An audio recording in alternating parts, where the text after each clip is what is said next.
سلام ګران لیدونکو، د نن ورځې څو تازه مهمو خبرونو ته ښه راغلاست. مجاهد وایي د رسنیو انتقاد که نه وي کیدای شي له موږ هم د وخت فرعون جوړ شي. د افغان حکومت ویان ذبیح الله مجاهد د رسنیو پر رغنده رول ټینګار کړی او ویلي دي چې په اداره او نظام کې د انتقاد او اصلاح شتون خورا اړین دی. مجاهد په خپله وینا کې روښانه کړی چې اوسنی وخت د افهام او تفهیم زمانه ده. که په یوه نظام کې د سمون لپاره نقد او انتقاد شتون ونه لري، واکمنان او مسؤلین خپل سره یو انحراف ته کیوځي. نوموړي زیاته کړه فرعون په خپله نه و فرعون شوی، بلکې شاوخوا ملګرو او متملقانو فرعون کړی و. که په ټولنه او اداره کې نقد نه وي، مسؤلین بېلارې کېږي. که پر ما هم څوک نیوکه وکړي چې دا کار درست نه دی، زه باید د اصلاح هڅه وکړم. خو که هره خبره بې له انتقاده ومنل شي، انسان په خپله هم منحرفېږي او نور هم منحرفوي. نوموړي وویل چې په نړۍ کې رسنیو د فساد، بډې اخیستلو او ظلمونو کچه راټیټه کړې ده، ځکه هر مسؤل ډارېږي چې که غلطي وکړي رسنۍ به پرې راپور خپروي او له امله به لوړپوړي چارواکي او وزیران خبر شي. نظامي وایي افغان ځواکونو مخالفینو ته تل غاښ ماتونکی ځواب ورکړی. ختیځ کې د 201 خالد بن ولید قلو اردو مرستیال مولوي محمد نظامي وایي چې افغان ځواکونو د نظام مخالفین آن په اسلام آباد، پینډۍ او خیبر پښتونخوا کې ځپلي او تل غاښ ماتونکی ځواب ورکړی دی. نوموړي دغه راز زیاته کړې هغه کسان چې هیواد کې د امنیت خرابولو او یا نظام ته د زیان اړولو هڅه کوي باید دا په یاد ولري چې افغان ولس تل د ازادۍ او خپلواکۍ لپاره خپل سرونه شیندلي دي. د بلوچستان په چاغي ولسوالۍ کې پر پاکستاني پوځي او ملکي کاروانونو د څو بریدونو راپورونه ورکړل شوي دي. د بلوچ ازادۍ غوښتونکي پوځ یعنې BLA ته نږدې سرچینو رسنیو ته ویلي چې د دالبندین په سیمه کې د کوټې تفتان پر لویه لار په تیرو څو ساعتونو کې لږ تر لږه 15 بریدونه شوي دي. د سرچینو په وینا په دغو بریدونو کې د پاکستان د سرحدي ځواکونو کاروان، د مدني موادو لیږدونکي موټرونه او د سونګ ټانکرونه په نښه شوي دي. همداراز سرچینې ادعا کوي چې په نښتو کې د پاکستان د سرحدي ځواکونو لږ تر لږه 8 غړي وژل شوي او 1 شمېر نور ټپیان شوي دي. د دوی په خبره د سونګ څو ټانکرونه هم د بریدونو پر مهال سوځول شوي دي. د بلوچ ازادۍ غوښتونکي پوځ ته نږدې سرچینو ویلي چې دغه بریدونه د پاکستان پر اقتصادي فعالیتونو د فشار راوړلو د پلان برخه ده او په وینا یې لا هم دوام لري. د سمیع سعادت په مشرۍ د افغانستان متحدې جبهې په خپله تازه اعلامیه کې خبر ورکړی چې د دوی عملیاتي ځواکونو د فاریاب ولایت په قیصار ولسوالۍ کې یو لړ هدفمند عملیات ترسره کړي دي. د یادې جبهې د معلوماتو له مخې په دغو عملیاتو کې د طالبانو د استخباراتو یو تن مهم غړی چې دوی ظالم بللی وژل شوی دی. د افغانستان متحدې جبهې ټینګار کړی چې د حق مبارزه به د باطل پر وړاندې بریا مومي او زیاته کړې ده چې د افغان ولس پر عزت، مال او ناموس ترسره کیدونکي ظلمونه او تېري به هیڅکله بې ځوابه پاتې نشي. افغان حکومت تر اوسه په دې اړه څه نه دي ویلي. ډونالډ ټرمپ ایران پر دوه مخی تورن کړی او ادعا یې کړې چې دواړه لوري تر راتلونکي سې شنبې پورې د هرمز تنګي د بیرته پرانیستلو په اړه خبرې اترې کوي، خو تهران بیا له واشنګټن سره هر ډول نیغ په نیغه مذاکرات رد کړي دي.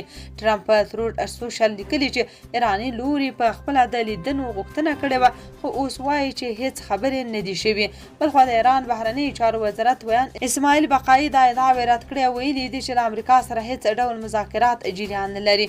د دې ډیپلوماټیکو شخړو او ناڅرګندتیا ترڅنګ د عمان ساحل ته نږدې پورې یوه سوداګریزه کښتۍ هم برید شوی چې له امله یې د نړیوالو تیلو بیې 2.7 نورې هم پورته شوي دي. پاکستان لا هم د امریکا او ایران ترمنځ د کړکېچ کمولو لپاره منځګړیتوب کوي. ګارډین ورځپاڼې د یوه لوړپوړي پاکستاني چارواکي په حواله راپور ورکړی چې اسلام آباد د اوسني کړکېچ سربیره لا هم د امریکا او ایران ترمنځ د تاوتریخوالي د کمولو لپاره پټې ډیپلوماټیکې هڅې روانې ساتلي او د منځګړي رول لوبوي. تر دې وړاندې د امریکا ولسمشر ډونالډ ټرمپ ویلي و چې له ایران سره خبرې اترې به دوشنبې په ورځ یعنې د زمري 12 پیل شي. ټرمپ د یکشنبې په ورځ په فورس 1 الوتکه کې خبریالانو ته وویل غوره ګڼم چې ویهوکړې ته ورسیږو، زه د خلکو وژل نه غواړم. هغه زیاته کړه اوس د ایران سره د خبرو له لارې موضوع پر مخ وړو او دغه خبرې به د دوشنبې په ماسپښین پیل شي. خو ټرمپ دا ونه ویل چې خبرې به چیرته ترسره کیږي او څوک به پکې ګډون کوي. بل لور ته د ایران د بهرنیو چارو وزارت ویان اسماعیل بقایي د دوشنبې په ورځ د ټرمپ خبرې رد کړې او ویل چې ایران په نږدې څو ورځو کې نه د بهرنیو پلاوو د کوربتوب پلان لري او نه هم کومه مرکچي ډله بهر ته لیږي. ایران وايي نه غواړي چې جګړه پراخه شي. د ایران ولسمشر مسعود پزشکیان ویلي هیواد د خپلو پولو دفاع کوي خو د جګړې د پراخولو اراده نه لري. د ایران دولتي خبري شبکې د راپور له مخې پزشکیان دا څرګندونې د کورني طب او د ناروغانو د راجع کولو د ملي پروګرام د دویم پړاو د پیل په مراسمو کې کړي دي. هغه ویلي په اوسنیو شرایطو کې ایران باید پر خپل داخلي ځواک او ملي یووالي تمرکز وکړي. پزشکیان زیاته کړي په دې شرایطو کې باید داسې یوه ټولنه جوړه کړو چې دښمن پکې د لالچ فرصت پیدا نه کړي، نفوذ ونه کړي او ونه شي کولای دا ټولنه ورانه کړي. دا په داسې حال کې ده چې د امریکا ولسمشر ډونالډ ټرمپ هم ویلي و چې پر ایران یې لوی بریدونه ځنډولي او خبرې یې ورسره مثبتې او ښې روانې دي. د بخښنې نړیوال سازمان د عمران خان د دریم کال په پوره کېدلو سره د پاکستاني چارواکو غوښتي چې د پخواني لومړي وزیر او د هغه میرمن بشرا بیبي ته د کورنۍ وکیلانو او طبي درملنې حقونه بیرته ورکړي او انفرادي بند یې پای ته ورسوي.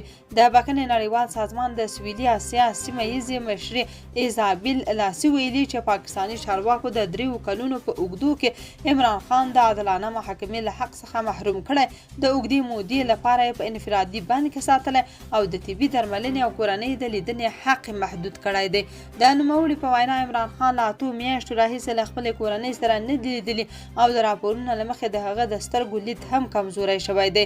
هغې زیاته کړې چې عمران خان او بشرا بیبي د 2015 کال له ډسمبر راهیسې خپلو وکیلانو ته هم منظم لاسرسی نه لري. د بخښنې نړیوال سازمان له پاکستاني چارواکو غوښتي چې د دواړو د کورنۍ او وکیلانو د لیدنې حق بیرته ور وګرځوي، وړ طبي درملنې ته لاسرسی یقیني کړي او د دوی انفرادي بند سملاسي پای ته ورسوي.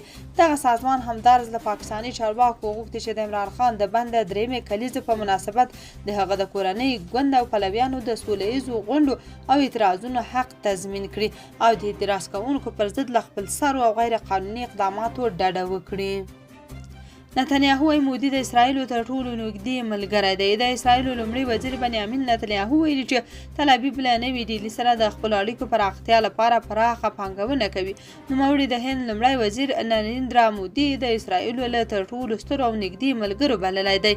نتنیاهو په یوه اسرایلي پادکاسټ کې چې د دوشنبې په ورځ خپور شو وویل موږ باید لا ډېرې ټلوالې جوړې کړو. له همدې امله زه له هند او خپل ملګري نریندرا مودي سره چې زموږ له تر ټولو سترو ملګرو دی په خپلو اړیکو کې پراخه پانګونه کوم.